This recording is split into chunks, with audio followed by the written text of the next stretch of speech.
You want to have maximum control of your putter shots because this is what's going to get you closest to the green and make sure that you're close for your birdie putts. My name is Thomas Gilbert, and today I'm going to be teaching you everything you need to know about throwing putters. So what is a putter and why is it so unique? It's the slowest disc that you can club down to. A putter is very unique as it has a neutral flight path naturally and has a very slow and smooth flight.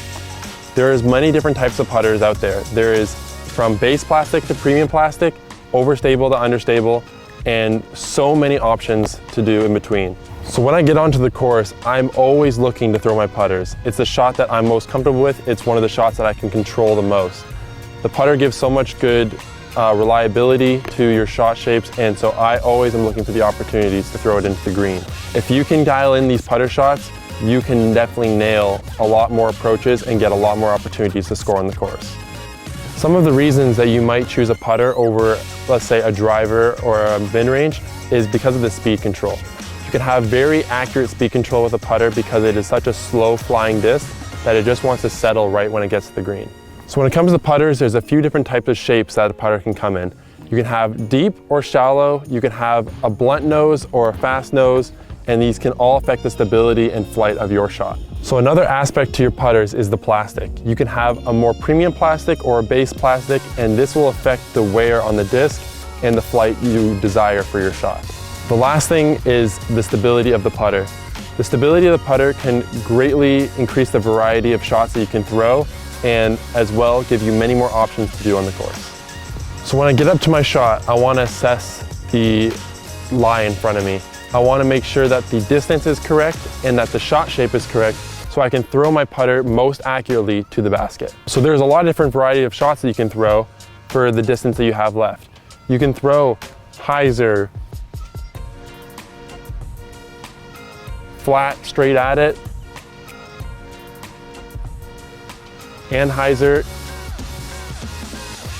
And you can use all these different variations of throws as well as the three different stabilities of overstable, stable, and understable discs. With a putter, you can throw it, you don't have to keep it a stock speed or a stock release. You can kind of break the rules a little bit and really expand the opportunities that you have to throw a different type of shot with each putter. So on the course, you're gonna be faced with a lot of different obstacles and a lot of different shots that you may need to throw to execute a different line. This is when the advanced putter shots come into play because you can manipulate the stability and the angle of release to get an entirely different flight to execute the shot that you have in front of you.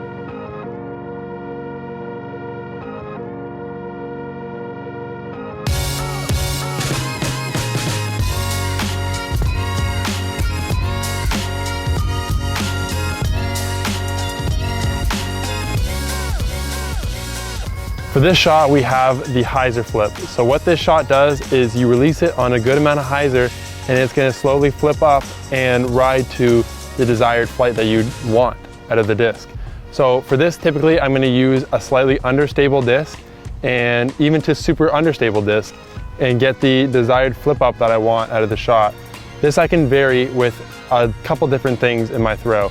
I can change the stability, I can change the power, and I can change the amount of hyzer that I give it. So for the hyzer flip shot, I'm gonna typically use this when I want to throw a lower shot that I can release on hyzer and have the disc naturally slowly flip up and carry throughout the flip of its shot. I'm gonna use this when I wanna go underneath a low ceiling or when I just wanna kind of manipulate a straight shot out of a flippy disc.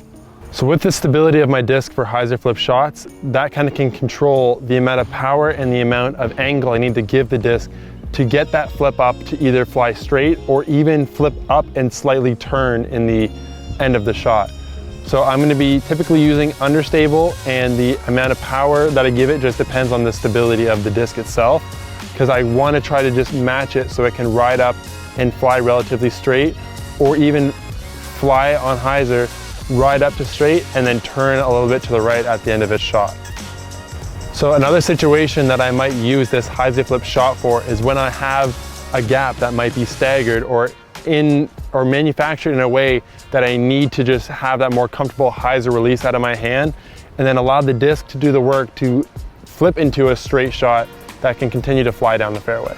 And so with the putter on a hyzer flip, it's a shot that I feel like I can control the amount of flip up and control the distance that the putter is gonna fly, so I can have a smoother and more controllable shot into the basket. Another thing that is really nice about the hyzer flip shot is that it might be your preferred release. If you want to throw with a lot of hyzer out of the hand, you can kind of manipulate the hyzer flip that you get out of the disc to fit almost any type of shot that you throw, whether that's hyzer flip to turn, hyzer flip to straight, or even hyzer pushing shot. So the hyzer flip that you get out of a disc can do many, many things for you. So one of the most advanced type of shots that you can throw with the hyzer flip is the corkscrew shot. This means that you're using a very understable disc and you're throwing it with a lot of hard hyzer out of the hand. So it is going to continue to fly fast and straight, and as it gets through its flight, it's going to corkscrew and then go from moving right to left, going to flat, and then moving from left to right. So it's a very advanced and very high level shot that you can throw if you are in a very tight gap situation, or you need to really shape a shot through a gap on a longer range. So another aspect of the corkscrew shot that's really important to note is that once you flip it and it's moving to the right, it's going to be holding that right turn the entire way. So we're not trying to have it come fight out of its stability. We're using that understability of the disc to get that left to right movement at the very end of its flight. Play around with the amount of hyzer and the stability of the disc to find the best combination for you. This is a very useful shot and takes a lot of touch and a lot of practice to get dialed in, so give it time and you'll get there.